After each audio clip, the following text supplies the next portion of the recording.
English Renaissance was from 1485 to 1660. This time period embraced a new outlook on religion, education, literature, science, and philosophy.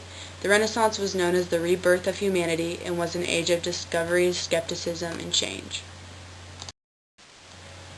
An intellectual movement started in Italy but was a big part in the English Renaissance, and this movement was known as humanism. Humanism was the study of the whole human and the individuality of each person.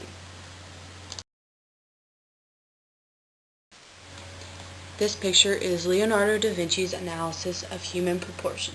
Humanism was more than just mathematics and the basic curriculum people were being taught, but instead about the human and a person's full capability. Humanism in the English Renaissance was the reconstruction and reevaluation of the classical times by applying them to the new philosophy. One of the most famous humanists was Desiderius Erasmus, who was a Dutch monk and was the best-known Christian humanist during the adoption of the new philosophy. He was considered one of the greatest minds in the Northern Renaissance as a writer, teacher, and a humanist scholar. His studying on classical writings attributed to the movement of humanism during the Renaissance. During the English Renaissance, people were divided among classes depending on their money, family, and job. The class system during the English Renaissance was divided into 4 different classes, such as the nobles, the merchants, the tradesmen, and the unskilled workers. The highest ranking in the class system is the nobles. The nobles were the most admired social class and owned most of the land during the English Renaissance.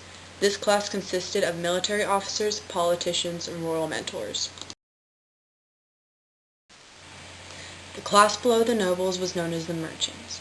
They gained their wealth by working hard at their job, and this class was also known as the newly rich. The merchants' jobs consisted of making clothes, building ships, and banking. The merchants had a desire to move up the social ladder, and they would achieve this by marrying into the nobles. The next social class was known as the tradesmen, or the middle class. This class consisted of crafts workers, shoekeepers, and other professionals.